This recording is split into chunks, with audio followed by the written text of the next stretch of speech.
Church Coffee, Christianity, Conservatism, and Culture. I'm one of your hosts, Walter. I'm your co-host, Rob. And today we have Danny Carroll. He is the Scriptural Press Ministries Professor of Biblical Studies and Pedagogy at Wheaton College, and has written several books about today's subject, such as Global Migration in the Christian Faith, The Bible and Borders, Immigrant Neighbors Among Us, Christians at the Border, and Global Voices, Reading the Bible in the Majority World. His most recent book is on the minor prophet Amos, Amos the Prophet and His Oracles. Danny, welcome. Well, thanks for the invitation. I appreciate it. So today's subject is about immigration and thinking biblically and theologically sound, something you said in the green room that you've been doing for 15 years. And I've read those last two books of yours, Christians at the Border and Global Voices. And I was just really impacted by that. And that's actually why I wanted to reach out to you, because they really helped me as a white evangelical Protestant really think definitely outside my bubble a lot better. And I just really appreciated your work and the grace that you had in those books, and sound good biblical theology while not trying to be too partisan. So I just really appreciated those, which made me want to reach out to you on this subject. But before we delve into that, we'll have Walter kick us off with our first question. The first one is, how do you drink your coffee? And I'll ask a more important question. Okay, well, that's actually a very good question, because I'm addicted to two things, books and coffee. So Love it. And then here's the thing.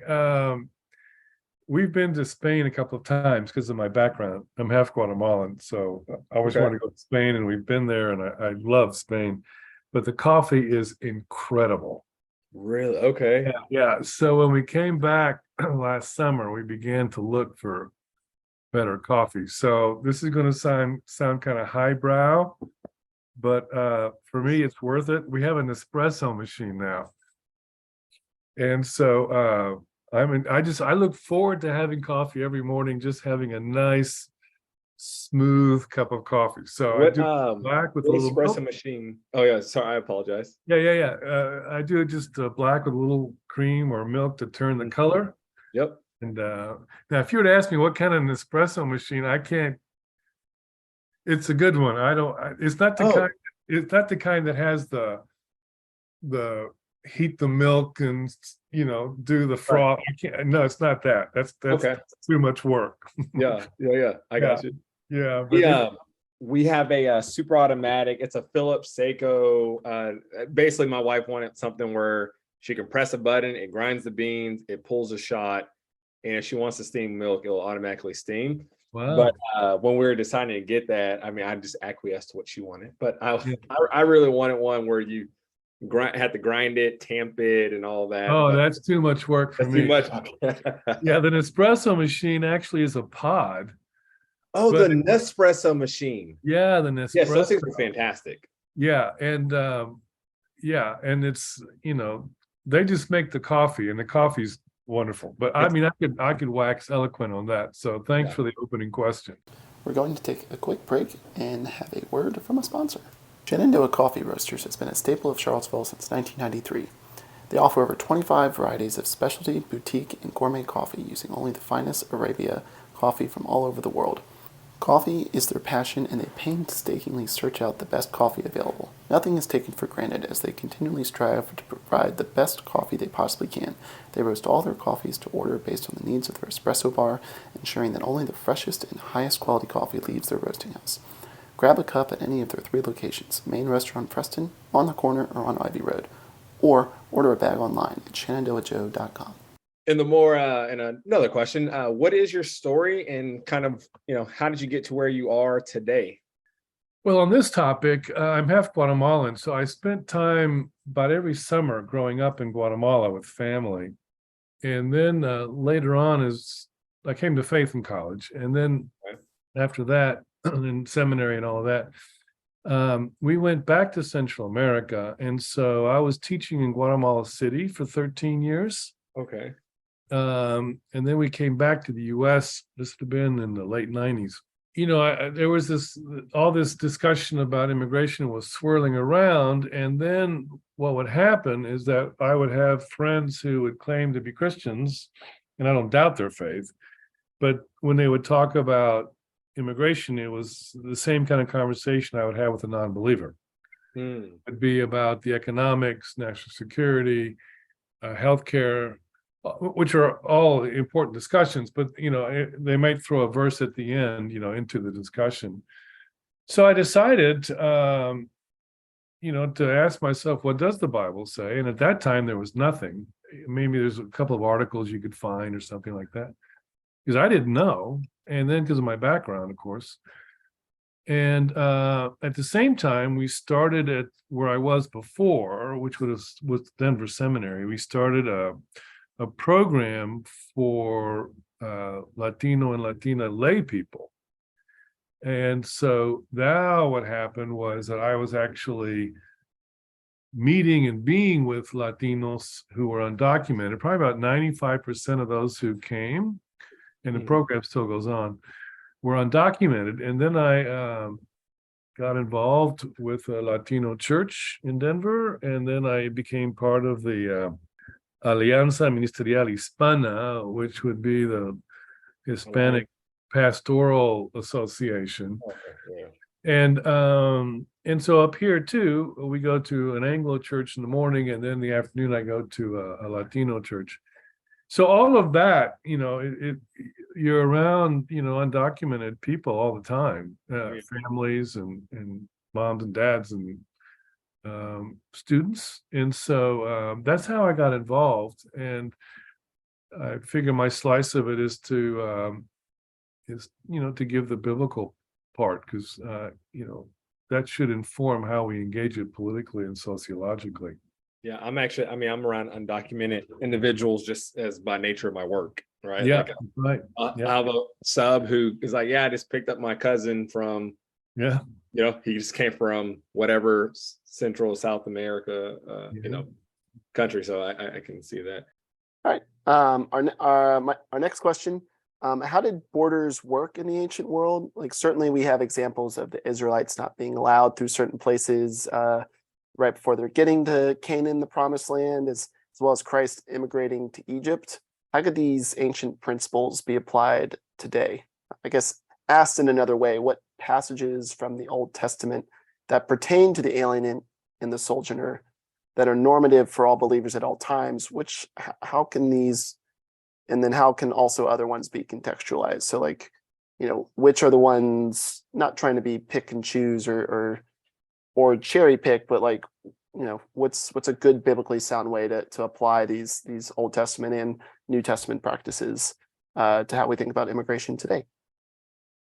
Well, that's really a series of questions that are very important. One that I get a lot is, well, in the ancient world, they didn't have borders, and so the biblical material isn't relevant or something like that. And of course, that's false. In the ancient world, they're very aware of borders. And of course, you have empires that are conquering and expanding their borders. So the idea that there was no concept of borders is just wrong. People, groups of all times around the world always have a sense of where the lines are drawn. Now, they may not have had, like we have, like checkpoints and all that kind of stuff, but the concept of a border is as old as time. Now, what you find, and this would have been the case when Abram and Sarai go to Egypt in Genesis 12. We know from archaeology that because Egypt had the Nile, they had water, and so they would not have the same kind of droughts that Israel will have, that Canaan, or on the other side, right, with what we now call Libya. And so they were always having to deal with people coming in to Egypt looking for food. And this is what you see Abram and Sarai doing. They're looking for food. And what we find in archaeology is they built a series of forts along their frontier to monitor this. So what you're seeing is the concept of monitoring borders is also there. And what you find even in ancient Israel with archaeology is a series of forts that they had built. This is during the monarchy, to protect their borders from attack. I mean, so you had this concept. So that's a reality. So then the question is, how did the Old Testament, how the Israelites view the foreigner? Well, what you find is that because they themselves had experienced this, and not only with the patriarchs, because it's not only Abram who becomes Abraham, but Joseph and Jacob and all the family goes down in there. Yep. And they live as foreigners for centuries in Egypt. And so when they come out, when you go into the Old Testament law, what you find is that they're supposed to be mindful and care for the foreigner. And in fact, the foreigner is lumped with the poor, the widow, and the orphan, because they're vulnerable kinds of people. And here's the important point that gets to your question, Rob, in a very particular way. What you find is that the care of the foreigner becomes a marker for faith in God. That if you love me, this is Deuteronomy 10, if you love me, you will love the foreigner because I do.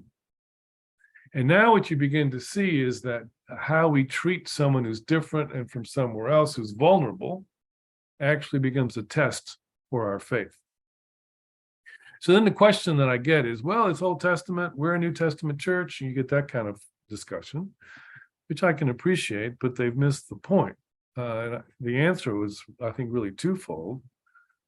One is, if the law, which I think it does, reflects the heart of God, and if the law is a particular embodiment of the heart of God for that time and place, we're not called to imitate Old Testament law, but the values that underlie it continue over time. Whether it's killing, theft, adultery, all these kinds of things. There's the value of human life. This underlies Old Testament law, which is this particular embodiment of it. But those things move on into the New Testament. So that would be the second part, is that I'm not looking to imitate Old Testament law. That wouldn't make any sense anyway. I mean, we're a 21st century technological modernized world. Or why would we want to imitate a law that was built for agrarian societies 1000 or more BC? I mean, that doesn't make any sense. But the values will continue. And then, of course, the care for the vulnerable will continue into the New Testament as well. And lastly, if I can just say one other thing, this is a long answer to your question, is that if you look at the Bible from Genesis to Revelation, it's about migration. And I can go into more details if you'd like. And then what happens when you get even into 1 Peter and other passages, migration becomes a metaphor for the Christian faith itself. You see, we were all aliens. We were all foreigners. We're all strangers in a strange land. And so now being a migrant becomes a metaphor for what it means to be a Christian. We're always strangers. And this is a very strange country. It's getting stranger all the time. And so we're going to be sensing our strangeness more and more. And this is where the immigrant church, which in this country now is in the millions, could actually teach us a lot of things. I mean, so I could go on all these points if you'd like, but that's kind of a very kind of succinct but long answer to your question, or series of questions, actually. Yeah, that was a great answer. Yeah, you can kind of trace that, like Abraham to Jacob to Isaac, right? Well, not Isaac, but yeah, to the wilderness and to Babylon, right? And then the Lord says, "No, you're going to stay there. You're not coming back. You need to get ready." Yeah, or just even going out, or even up to today, we are. Traditional Christians are harder and harder to find and feel somewhat pulled and yeah, certainly alien is a good way to describe it. Yeah. I think Walter. This is a on the fly question about migration and the experience and I guess the church or the Christian experience is about migration from Genesis to Revelation. Like how would you see the the immigrant church, which numbers in the millions, you said, like I guess the non-immigrant church, I don't really know what I would call that. How can they or we reshape, or what will we need to do to reshape our view of this migration, because it does seem that I would say the majority culture and majority church in America seems to be like, well, this is home. Like, we're a Right. Christian nation, this is home. How detrimental is that? And then how do we shift our focus to if it is about migration? I hope that question makes sense. Yeah, sure it does. Well, that's a very hard question to answer, because when you talk about reorienting a way of thinking and a way of life, that's very hard to do. And even as we're having this discussion, even the discussion in a podcast like this is really a discussion from the majority culture about the foreigner. Yeah. But if I were in a Latino church, I'd be having a different conversation. Okay. Because there the conversation would be, does God care about the foreigner? Does he care about us? And do our stories resonate with biblical stories? And the answer would be yes to all of that. Right. So one thing is actually reorienting the majority culture Christian about how to engage the foreigner. Mm-hmm. The other thing is reorienting the migrant church mentality, because when they think of Christian faith, they think of kind of classic Christian categories, salvation, God help me with my family. If I have a hard time, I pray to God. But the concept of that their migrant experience actually echoes a lot of what's going on in the Bible. Mm-hmm. That's new. And so now they begin to engage scripture in another way. So with the Anglo, and I haven't really spoken to African American churches, but if I speak to an Anglo church, what I'm trying to do is somehow sensitize them to migrants. Mm-hmm. And that's one kind of discussion. With the migrant church, I'm trying to show them that theirs is the biblical story. I mean, we're told to multiply and fill the earth. Well, how do humans do this? We migrate. Yeah. So what you begin to see is that the history of the world is the history of migration. Right. Whether it's forced migration in the case of African Americans into this country, or forced because of war or hunger, those are all kind of forced migrations or ecological change now. Then there's voluntary migration. Right. But if you go to Genesis 1, what you're seeing is that it is part of the human DNA to move. Yeah. And so if I were to ask people in this country, oh, are you from here? Well, no, I'm actually from Houston. So why'd you move to Chicago? Well, I came for a new job and, a new beginning. Okay, what are you telling me? You're telling me the same thing an international migrant would be telling me, but you're crossing state lines. They're crossing international lines, but the ethos of human movement the same.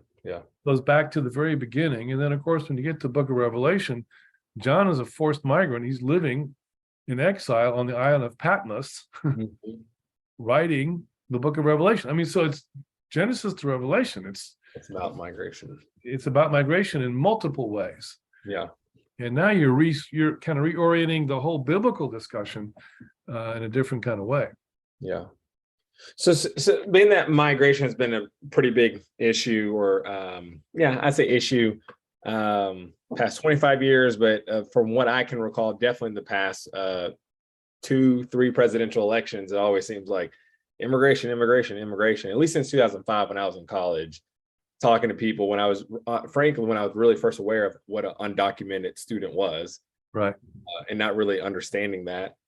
How should Christians think about legal immigration, migration, and illegal?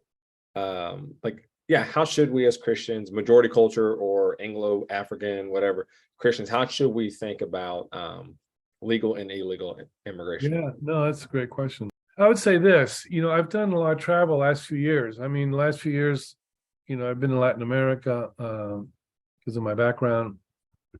Been to the UK, I've been in France, I've been in Spain, been in Australia. And they're all experiencing migration tension. Mm. Now, we've always had migration, but we've never seen it in this kind of numbers. And this is a global phenomenon. It's not just the US. And even now, with the war in Ukraine, Mm-hmm. Poland has taken on 1 million refugees. Okay. So, I mean, what you're seeing is this is a global thing for different reasons. Okay? Right. We're not getting 1 million Ukrainian refugees in this country, but we're getting people from the global south because of hunger and violence and things. So you have to move to the legal discussion, but I would say a couple of things. One is when I ask people, well, do you know what US immigration law is like and what it is? The answer is no. And they just assume because it's a US law, it must be good. I mean, that's just kind of the, but if you look at US law and the history of US law, Mm-hmm. it's very checkered.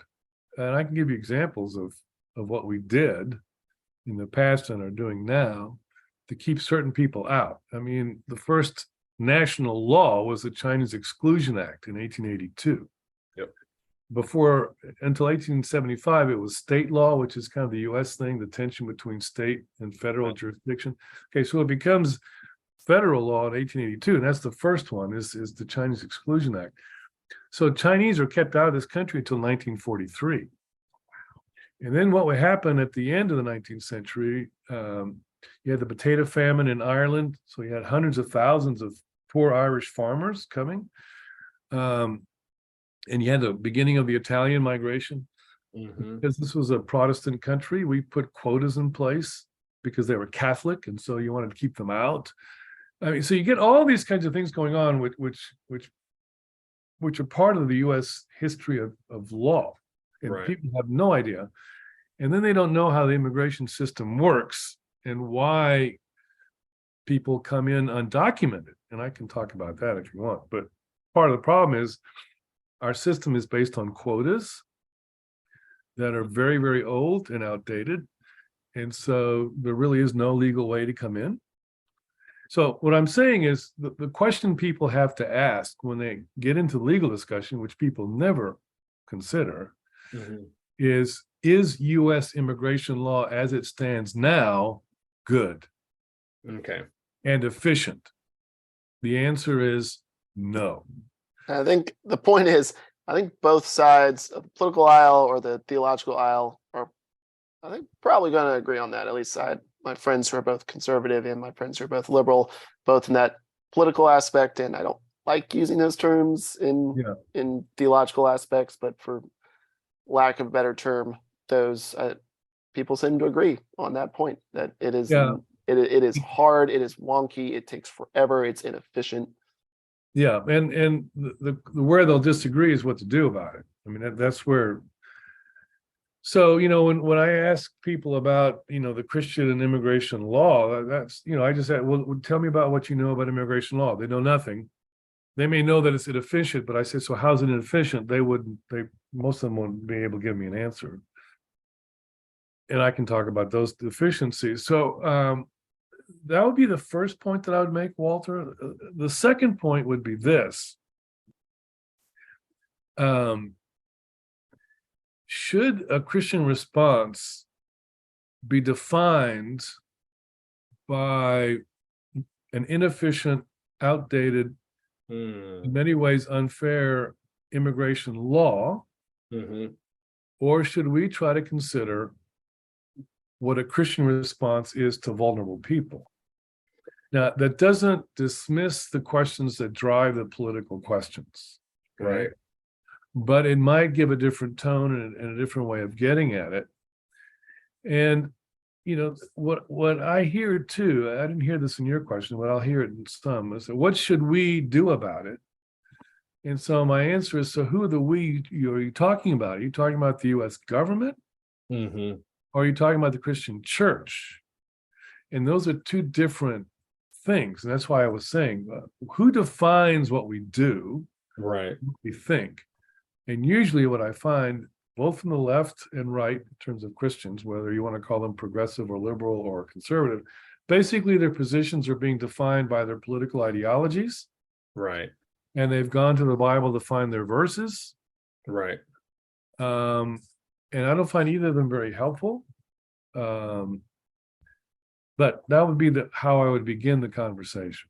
So once someone can understand, once someone understands, let's just say the history of U.S. immigration, both like forced for African slaves, Chinese Exclusion Act, which randomly my great grandmother was married to a Chinese man who was deported There you during go. the Chinese Exclusion Act. Yeah. So random fact. Yeah. There you go. And so once they understand that history, where was I going with my question? Once they understand that history, and they even, I guess my question is, once they understand that history, what then should they do? And then because I find it hard where more people on the conservative side, which I would identify as conservative, Right. can justify, some of the ways things are happening at the border. At the same time, I'm also like, well, we're a country, we got to enforce our own laws. Right. So anyways, I can feel the tension of how do I not let my political ideologies control or usurp or go over my call to care for the sojourner, right? I'm like, if someone was here illegally, I'm not calling INS, I'm not calling immigration. I'm like, Right. He's just trying to work, he or she's trying to work, Right. whatever. I think that question's convoluted, but yeah, it's a hard one. I mean, and that's the classic one too. I mean, so the nice thing is, as a church, I don't have to enforce U.S. law, and and the government doesn't really. I mean, there's been a couple of states. This happened in Arizona, and recently it came up in Florida, where they were trying to make it a crime to even transport undocumented immigrants. like, how in the world could a believer support such a thing? Well, because again, ideologically, the commitment is to the Romans 13 kind of argument, though it's a bad read of the text. But right. So, that's where I would say I think we need to enter the discussion. The socio-political economic discussions are so complicated because, okay, my Guatemalan background, there's cartels in Guatemala, massive money laundering, besides the poverty going on. So, part of it is trying to help Guatemala get stable enough where people aren't coming north. And they're not only coming to the US, I mean, they're going to Australia, they're going to Europe, they're going all over the world. I mean, so it's not just a US thing. So that's the long view. You're looking at a decade of things to do there. So you have all kinds of series of things you would have to do. And some of them will get very uncomfortable. Like, for instance, we would not have a cartel problem if the US didn't have drug addictions. Just saying. So if you were to eliminate the US dependency on drugs, which is multi-billion-dollar every year, that actually would have a major impact on migration into the US from the South. Right. Because if you eliminate the cartels and all they've done and do in Latin America, Latin America is a different kind of place. Right. So you have layer upon layer upon layer of things to work on. And I think we need to engage the discussion, but that's different than, let's say, okay, you're doing construction, correct? Mm-hmm. So all of a sudden you have workers that are just trying to feed their families and raise their kids, and they're not here to cause problems. They're here to work, and actually we need them. Yes. And it reminds me of the discussion about Egypt, where they hated and they were afraid of the Israelites because there were so many of them, but they needed their labor. Right. That's kind of what we see today, right? Absolutely. So we're not killing babies off, but we're trying to make everything very difficult for them, even as we need them for construction, we need them from harvesting, for landscaping, for childcare, you name it. Yep. We need their labor. So this is the tension that, there it is in ancient Egypt. So humans are humans, right? You want the cheap labor, you just don't want their presence. Oh, and man. it's kind of like if I can, because you're African American. Huh? I mean, it's this kind of the African American experience, I see. Mhm. We want the labor, we just don't want them. I mean, that's kind of what segregation is, isn't it? You know, let them work and then go back so we don't have to see them. Let them go back to their neighborhoods. Yep. It's the same phenomenon. You see? Wanting labor, but not wanting them. And Right. so you exclude them. Yep. Okay. And, you know, that took a century after the Civil War to even get the civil rights going. And even now we're still dealing with, you know, prejudice and racism. That shows you how deep these things really go. I mean, so even if you change the laws, which this country has, it doesn't eliminate the problem. Right. So these are the kinds of bigger discussions about what it means to be a Christian that we tend not to have. How would you suggest a church, or if someone was passionate, is passionate about immigration, migration, and caring for the vulnerable, how would you recommend that they, in their church, that they start helping the congregation have these conversations? And real quick, are you part of a certain particular denomination? Are you more on I don't know what Chicago is as a state, if it leans more red or blue. I don't I mean, it's a Democratic state. I mean, there's certain pockets that are Republican, but I mean, Chicago is. I'm in Metro Chicago, not in the city of Chicago. okay. But Chicago has been Democrat for decades. I Okay. mean, no, it's very, very Democrat. So what would a Christian and local church do? I mean, I would say it depends. I mean, you know, sometimes it's just beginning to have the conversation, expecting pushback, Right. and sometimes pretty harsh pushback. Other congregations are willing to get involved in some ways. Like I go to a Latino church on Sunday afternoons. Well, it meets on the grounds of a Anglo church, but it's actually also have African Americans there. But so I mean that's one kind of thing. You see, where that's one kind of involvement where you just open your doors. That's why a lot of the Hispanic churches will meet in the afternoon, because they're renting space. This would be true of others. I mean, not so much the Korean church, because the Korean church will tend to have money and they can do their own thing. But you know, if you're looking for African churches, things like that, they're going to meet in the afternoons on the grounds of an Anglo church, usually Anglo church. So, and then what I find too is, let's say that your church is open to this, and you might have a small group that want to get the church to do something. But the thing is that inside the church, you have people doing other things. So I think what you have to realize is, whatever your passion is, it may not be the passion of every person that's in the pew. It'll probably be a group of people, you know. So I've seen that frustration where they go, why can't they see the need to do this? Well, someone is involved with after school tutoring of poor kids, or you know MOPS, you know, the thing for mothers, and others are doing other things. I mean, so you can't expect everyone to do everything. So, you know, there's a realism that comes with it, and realizing you're in the long haul. But I think the most important thing is getting to know immigrants themselves, and you're getting to know them as workers. And I think that's the most important thing. Usually people who are against immigrants, not all of them, it's more of an abstract idea. They're not really in relationship knowingly. I mean, there's a lot of people who would be undocumented. For Right. instance, here's one. I've been fighting a cough, so excuse me, but Good. we think about 15% of Koreans in this country are undocumented. No way. Would not have thought of it. No. Yeah, I mean, that's the thing. I mean, so but they come on student visas Oh yes. Okay.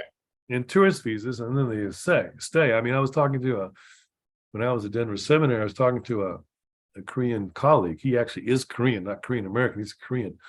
And he was saying that's kind of the secret that no one talks about in the Korean church, that a good number of them are undocumented. But because, kind of the model minority kind of question, that people say, and people just don't think of, Koreans as being undocumented. Another large group in the last few years have been Chinese. Yep.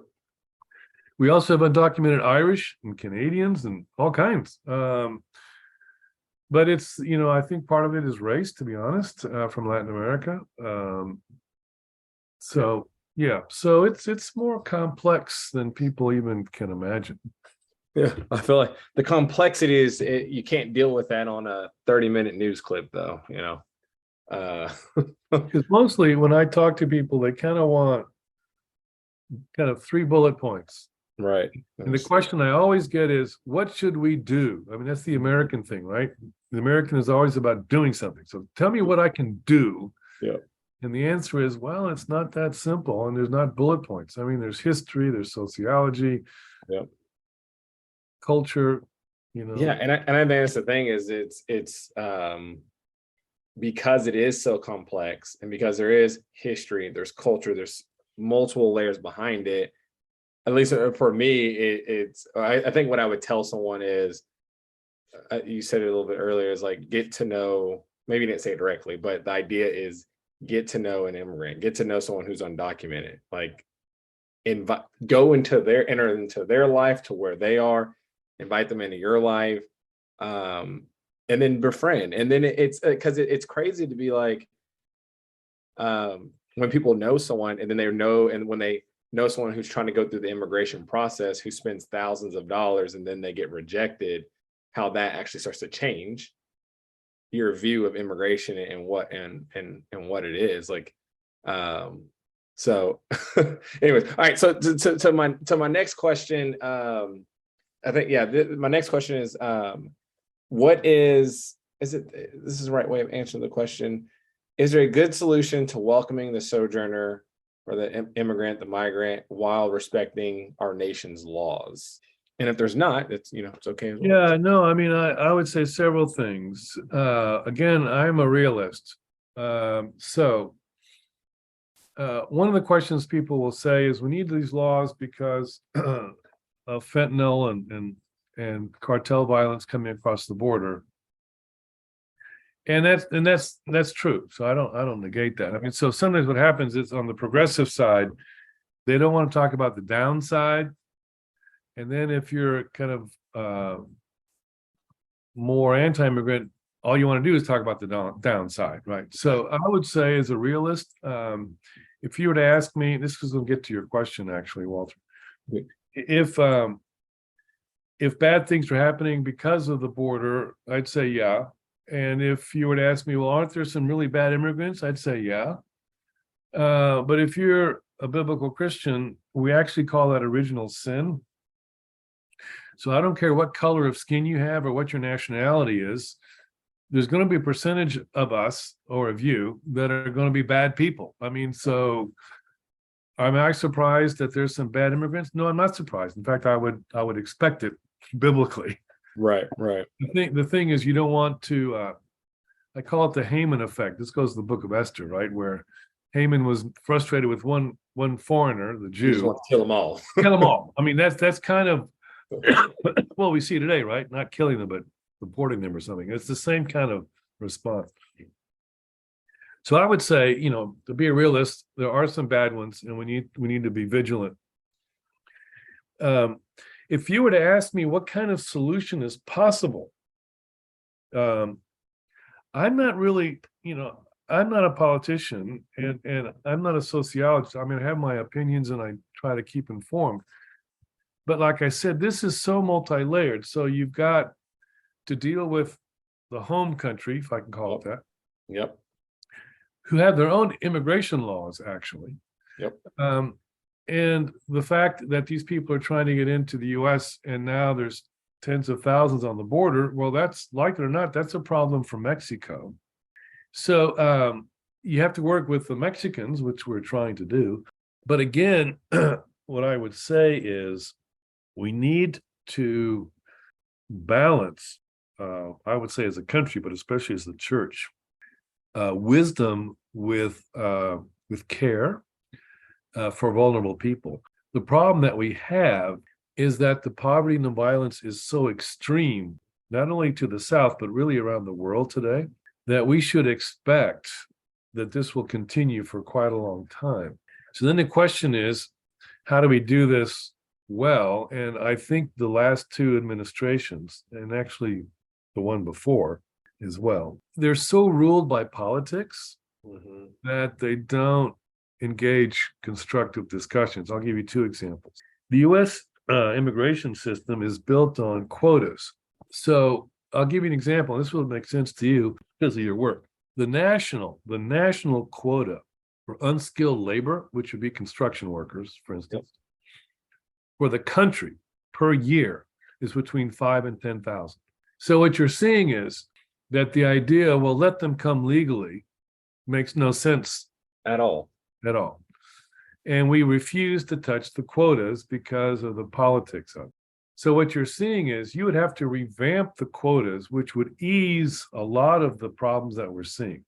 Another issue is what have been called the DACA students, right? The ones who have come when they were children and have been raised here.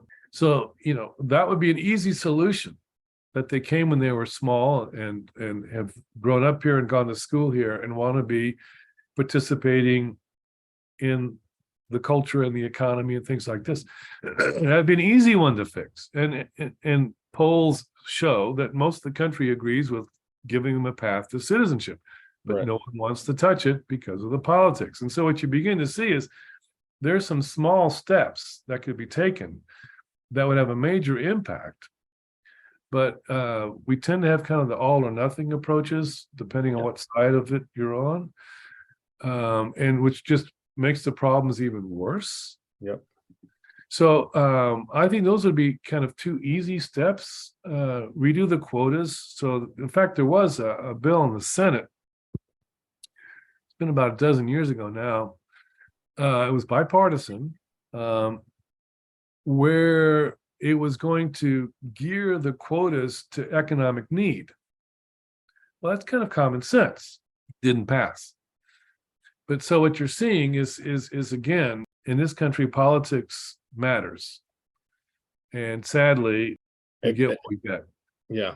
And it's been just more extreme on both sides. It just seems to get Getting worse. And here's one other thing, if I can just add to it. Go ahead. Most people do not know this, but current US law does not allow people to become documented once they're inside without documents. Under current law, for instance, if you come in undocumented and you're in, there's nothing you can do to become legal unless you marry an American. Right. And that has to be worked through your home country as well. But there is no office you can go to. There is no form to fill out. There is no fine to pay. You cannot become legalized. Under current law, the only alternative, if you've come in, is deportation. And so that could be reworked. Yeah. There's people aren't even aware of that, you see, because US law, and you can see it happening on the border, US law focuses on entry. It doesn't really work on if you're already inside, which is another kind of discussion. US law, I mean, there's some, there's a few caveats, like if you're a woman and you're being physically abused, you can apply for a certain kind of visa. Or if you marry an American citizen, that kind of thing. But for the millions who are here, who are undocumented and who've been here for 10, 15 years, there's nothing they can do. Oh, wow. So then they're subject to deportation. Yes. Oh, wow. But the thing is, now the courts are so backed up really for years that it'll never happen. But in terms of that, they'll never get regularized. And here's the thing, and I'm giving you a lot of information, more maybe than you want, but here's the thing, the IRS takes their money. Yes, he So does. if you're undocumented, you can get a tax number. Do you know that? And you can pay your taxes when you're undocumented. So I was talking to a friend of mine, this is in Denver, and he does that. He has a a carpet cleaning business. Mm-hmm. And so I asked him about it. I said, well, won't the IRS report you to immigration? He says, no. I said, why not? Because they want our money. Yeah. So there's actually billions of dollars going into Social Security every year Because of coming from undocumented people who can never get to it because they're not legal. So there's billions of dollars going into Social Security from undocumented immigrants every year. and they'll actually never be able to draw that out in the Right. future. And of course, the IRS doesn't want to know, you see, because they need the money to help sustain the Social Security system. I mean, so you begin to go through all of this, which most people have no idea about. And then you begin to try to make it a more Christian conversation. It gets tricky. It's tricky. Yeah, it does. All right, Rob, to you. A personal interest of mine is evangelizing to Muslims. I often go to the mosque on Fridays, and I was really influenced by a theologian at Fuller, Matthew Kamenik's book on Muslim immigration, specifically to Europe, but also the U.S. in general. It's kind of like an evangelistic idea of they're coming here somewhat in waves and somewhat in tides, especially tides into the U.S. But they're coming here. We don't need to go to Afghanistan to minister to Afghanis anymore. But in that range, do you think there's a clash of cultures between at our southern border in the same way there seems to be a clash of cultures in Europe with their migration crisis? That's a great question because Germany a few years ago took in 1 million Muslim refugees. And you can see this going on with Greece. Greece becomes the entry point into Western Europe, coming out of Turkey. So they're having to deal with it in ways that we don't. And the numbers compared to the numbers coming from Latin America aren't even close to matching. I mean, so I don't see the presence of Muslims as the cultural threat that people might say. Now, there are some cities in this country that are heavily Muslim, like Dearborn, Michigan, for instance. It's one of the largest. But I think you've probably heard this too. Is that God has brought all these people to our shores, and as Christian, do we see this as part of Christian mission, or do we see it as cultural threat? And I'd say two things to that. One would be, if you would ask me what American culture is, I don't know what I would tell you. Is it Harlem? Is it Iowa cornfields? Is it Southern California surfers? Is it Mardi Gras in New Orleans? Is it the Cuban Americans in Miami? What is American culture? And it's so diverse, and it's changing all the time. I mean, look at the assimilation of all these things last few years, whether it's soccer, which was not a big deal 10 years ago. Now it's huge. At least half the baseball players in Major League Baseball are Latin Americans. And the food and the dancing and the crossover and singing and the crossover and acting. I mean, it's permeating, and it's always done this. I mean, so American cultural identity is very diverse and morphing all the time. I think that's one of the strengths of this country, the fact that we can absorb a lot of things from all these different cultures. Yep. The last thing I would say, or the second thing is the last thing, is that Latin America, in a general sense, is Christian. At least they have some sense of Christianity, if they're not believers confessionally. Right. So we can actually appreciate the coming of millions of Latin Americans as a gift from God. And so every major denomination in this country is holding its numbers steady or growing because of immigrant churches. Yep. And so tens of thousands of immigrant churches around the country now. So God is actually bringing us millions of Christians or they're getting converted here. And that's a whole different way of thinking about this migration issue. Again, it's the Christian way of thinking, Yeah. not the political way of thinking. So that's what I would say. I'm giving you very long answers to all your questions, but That's good. I think, yeah. We would appreciate long and nuanced answers, because you have thought about this more than we have, and more than many people, and we appreciate this. We've got one last question for you, so it might be a long one. We would love a long answer. It doesn't have to be, but what theologians would you suggest that are biblically sound while offering politically practical ideas or even solutions? I would first and foremost say your books.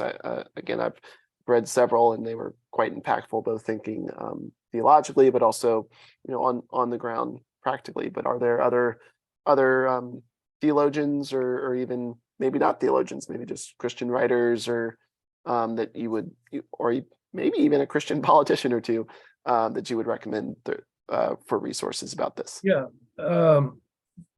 In my latest book that I edited one later, but this is a book I published in 2020 called The Bible and Borders: Hearing God's Word on Immigration. And so that would be, I walked through Genesis to Revelation. It's really a biblical study, and it's geared toward lay level.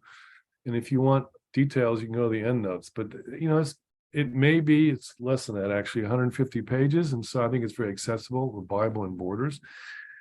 Because I'm a biblical studies guy, I can give you the name of biblical studies. Theologians, that's really not my field, to be honest. And so I couldn't give you names there. I've got a couple of books I could mention. Yeah, so one of them, written by Mark Hamilton, is called Jesus, King of Strangers. And that goes through the whole Bible as well. And there's a book that was written by a professor at Trinity Evangelical Divinity School, New Testament guy, Joshua Jipp is his name, Jipp. So that's a name people won't forget. And the name of the book is Saved by Faith and Hospitality. Now, what's good about that book is that hospitality to the stranger is put within a larger framework of Christians and hospitality. And I think that's an important thing too, because now you begin to see how well it fits with Christian faith and Christian demands. And then the last book, his name is Glenn Butner, Butner, and it's Jesus the Refugee. And that just came out very recently, this year, 23. But what he does, which is fascinating, is he asks the question, what would the experience of Jesus and his family when he's a baby, and they flee to Egypt, how would that fit within current refugee law? And what he says is, and it's an interesting discussion, is that Jesus and his family would not qualify as refugees under current law. So now you're processing the biblical material in really fresh kind of ways. So those would be, 3 books: Jesus the Refugee, Saved by Faith and Hospitality, and Jesus, King of Strangers, that I find helpful. Now, what you will see that none of these books offer political solutions. I have some books. I'm in my home right now, so to my left there's a whole series of shelves just on immigration. I'd have to go through and look at them, but what I find is that sometimes those that offer solutions really are not that well informed biblically, and those that are well informed biblically normally haven't thought through how to get this done. They tend to focus a bit more on the Christian church. Well, Danny, thank you so much for coming on. I really appreciate it. It's been great. Thank talking you, with sir. you and hearing your long, nuanced answers, because I think that's something that's needed. We need more people to sit down and talk and be able to listen to long answers too. So all I have to say is thank you for your writing. Thank you for your work. And we look forward to reading all of those books. For our listeners, we'll drop the books that Danny recommended in our show notes, along with some links to his books as well. What Danny, I might thank you so much. suggest is, if I can just add one thing, in my book, The Bible on Borders, I also try to include a Latino perspective on this. So these are their stories. And so again, these others will tend to look at it more from a majority culture, which is important, of course. But it's also important to hear the immigrant voice in the Bible as well. So that's just one last comment. Cool. All right. Thank Danny, you, sir. thank you so much. Danny. Good blessings on everything you're doing. Our album art was done by my wife, and our theme music was composed by TJ Stokes.